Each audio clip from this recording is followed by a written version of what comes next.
Bouba, bonsoir et merci. Mesdames, Messieurs, bonsoir. Nous recevons sur ce plateau un Sénégalais qui vit aux États-Unis. Il s'appelle Pape Mary Teuw Dia. Il est le président d'une organisation qui s'appelle The African Leadership Group. Bonsoir, M. Dia. Bonsoir, M. Diouf. Nous allons parler du cas Samba Kane, ce Sénégalais condamné à perpétuité aux États-Unis, mais également des autres cas. La situation aussi des Sénégalais qui sont aux États-Unis, la situation des Africains, la politique migratoire du gouvernement actuel américain. Alors, le cas Samba Kane, quels sont les derniers développements? Merci beaucoup de l'invitation, de nous donner l'opportunité de nous adresser aux éditeurs et à la population sénégalaise. Je suis spécialement venu au Sénégal pour le dossier de Samba Kane. Oui. Et ça fait presque un peu plus d'un an que nous travaillons là-dessus. Et on a pu sécuriser des avocats qui s'activent sur le dossier bientôt 6 mois.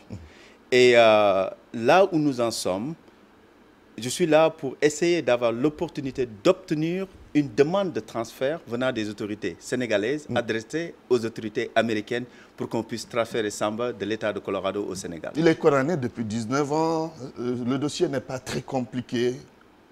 Ouais, pour faire l'historique un tout petit peu du dossier de Samba Kane, ça fait presque 20 ans que Samba est condamné à vie dans l'État de Colorado.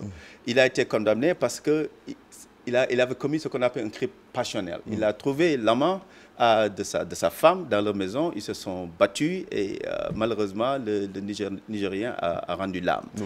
Et depuis lors, l'incident est arrivé plus exactement le 2 juin 1997. En ce moment, il n'y avait pas une forte population africaine, encore moins sénégalaise. Donc, Samba n'a pas eu l'opportunité d'avoir une représentation légale appropriée pour le défendre quand il le fallait. Et il a été condamné. Et on sait que dans des situations pareilles, le jury est sélecté et il y a aucun Africain, encore moins un Sénégalais comme membre du jury. Donc nous pensons et nous croyons fermement qu'il n'a pas bénéficié d'un jugement qui pouvait lui permettre d'avoir équitable. Donc Samba a été condamné à vie malheureusement. Comme vous, il y a le tout-puissant cabinet Levis Roca qui s'active dans ça pour le transfèrement de Samba Kane. Qu'est-ce que les autorités sénégalaises ont fait, notamment le ministère des Affaires étrangères, dans ce sens? Oui, écoute, depuis qu'on travaille sur le dossier, on est en communication et contact permanent avec l'ambassadeur Babacar Diagne et son équipe basée au niveau de Washington. D'ailleurs, je voudrais vraiment remercier Mme Diong Kadiawan qui nous a assisté sans être sur le dossier de Samba Kane. Mais quand même, au niveau de l'ambassade, il y a des choses qu'ils peuvent faire et il y a des choses qu'ils ne peuvent pas faire. D'autant plus qu'il n'y a pas un budget dégagé pour trouver des avocats pour des cas pareils. Donc nous, ce que nous avons fait avec nos propres moyens et relations, on a trouvé un avocat de renommée internationale du nom de Dick Clark qui travaille avec Lewis Roca et qui ont accepté de prendre ce dossier pro bono. Ils ne nous ont pas demandé gratuitement. Aussi complexe que le dossier soit, mais ils ont vraiment accepté de travailler avec nous et de prendre le dossier gratuitement.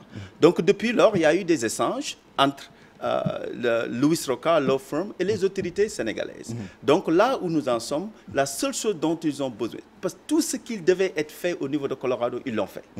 Donc il reste juste le transfert maintenant. La demande du transfert venant du ministre des Affaires étrangères est adressée à Washington.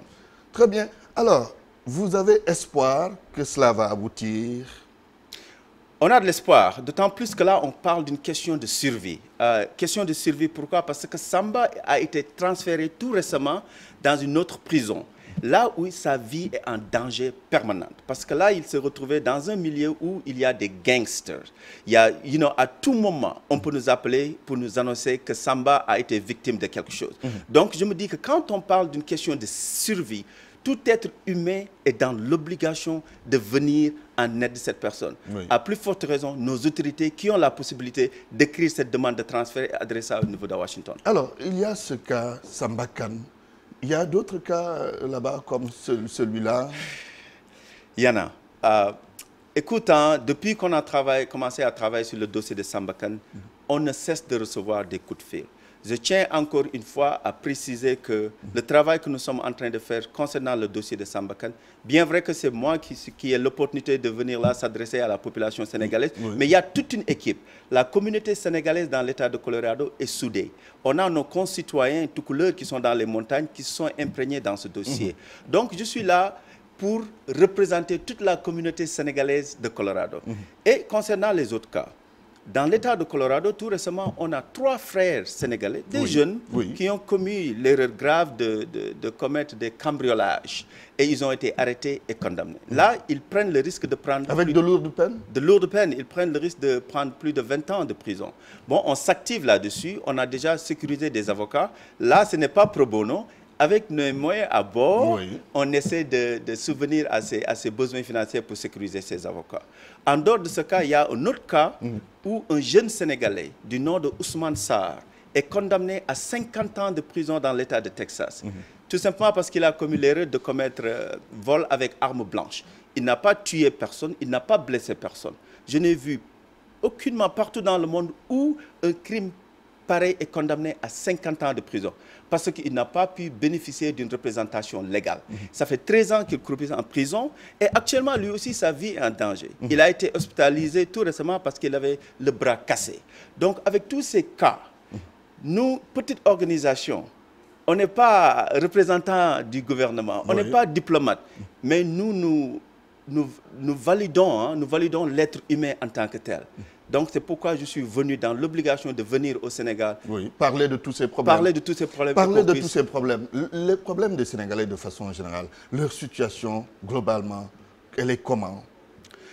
Bon, si on parle des Sénégalais, on va parler des Africains en général. Si vous voulez. Les États-Unis, ce n'est plus le pays accueillant comme il était d'antan. Parce qu'actuellement, comme vous pouvez le constater, partout dans le monde, il y a un nationalisme qui s'est développé. Donc les Américains, ils sont plus... ces Américains qui pensaient, ils sont plus ouverts pour aider. Donc nous, en tant qu'Africains, en tant que Sénégalais, on a peur. Parce que là, quotidiennement, on est victime de harassement, on est victime de racisme. Donc, et il y a les Sénégalais qui sont déportés, il y a des Africains qui sont déportés. Bon, maintenant, qu'est-ce que ça pose? Ça pose des problèmes de droits humanitaires. Parce que partout dans le monde, ce n'est pas parce que tu es irrégulier dans un pays que tu ne peux plus bénéficier de ces droits humanitaires. Donc, il y a un travail à faire, l'éducation, l'information, pour vraiment, en tant qu'immigrés, qu'on puisse être au courant de nos droits. Est-ce que les communautés africaines, ou la communauté africaine, si vous préférez, est en train de faire face à la situation pour mieux la gérer et permettre aux ressortissants du continent africain de s'intégrer mieux et de mieux gérer leurs problèmes? Oui, on est en train de faire le mieux possible, mais il faut que nous soyons accompagnés aussi. Parce que à moi seul, je ne peux pas aller me représenter comme un diplomate sénégalais. Parce que vous avez une organisation qui s'occupe de l'intégration des Africains au plan professionnel déjà. Yes, parce que là, ce qu'on a compris, on a compris qu'en tant qu'immigré, tu viens dans un pays, si tu ne parles pas la langue, tu n'as pas les possibilités de sécuriser un avocat, ça pose problème. Donc nous facilitons cet aspect. Mais quand il s'agit d'un aspect légal, où il y a un transfert qui se pose, où quelqu'un est face à une situation de déportation, donc on a besoin de faire appel aux autorités compétentes pour venir assister cette personne. Et je le dis souvent... Est-ce que vous êtes assez bien assisté par les autorités, justement? Oui, je suis en contact permanent avec l'ambassade. Bon, les problèmes des Sénégalais sont bien gérés par les autorités consulaires? Il y a un travail qui se fait, mais il y a aussi un travail qui doit être fourni. Tu comprends? Parce que nous qui sommes dans l'État de Colorado, on est à 6 heures ou 7 heures de temps de New York. Donc, pour pouvoir avoir accès à ces autorités, ça pose problème.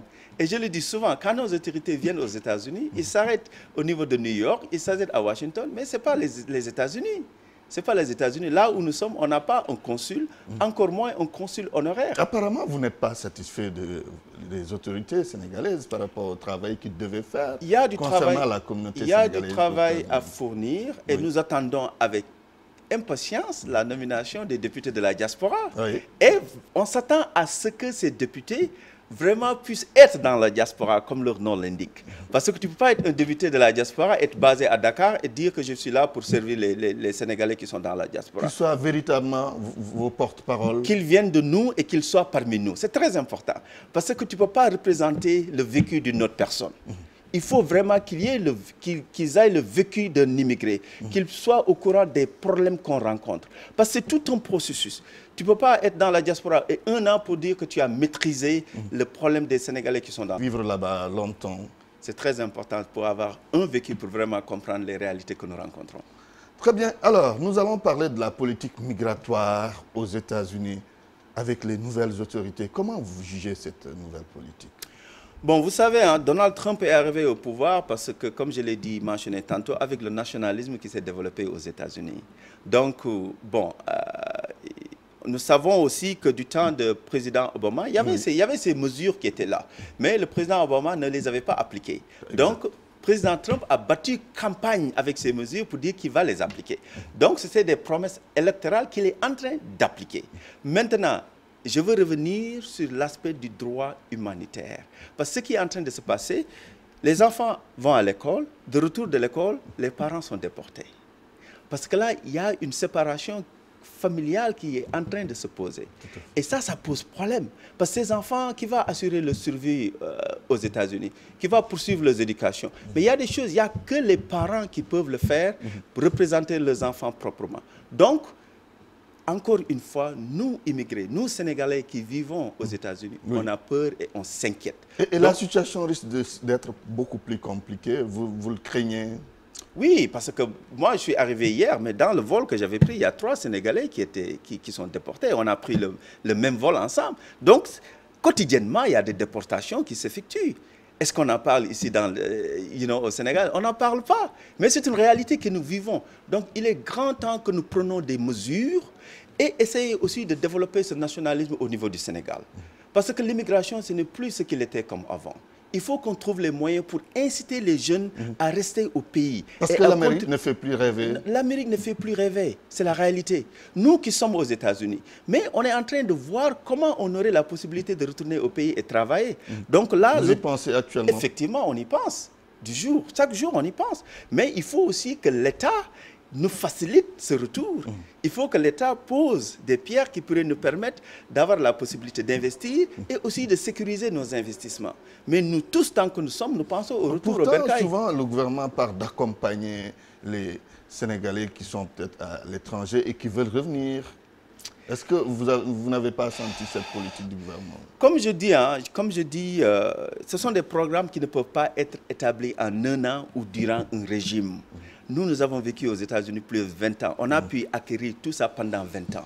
Donc, nos problèmes, ça ne peut pas se résoudre pendant un an. Donc, il faut qu'il y ait une vision établie à long terme. Donc, ce n'est pas parce qu'ils en parlent qu'ils arrivent à régler le problème.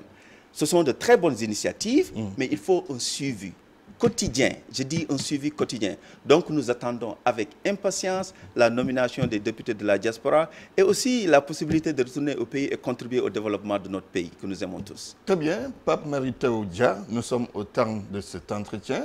En tout cas, c'était un immense plaisir de vous recevoir.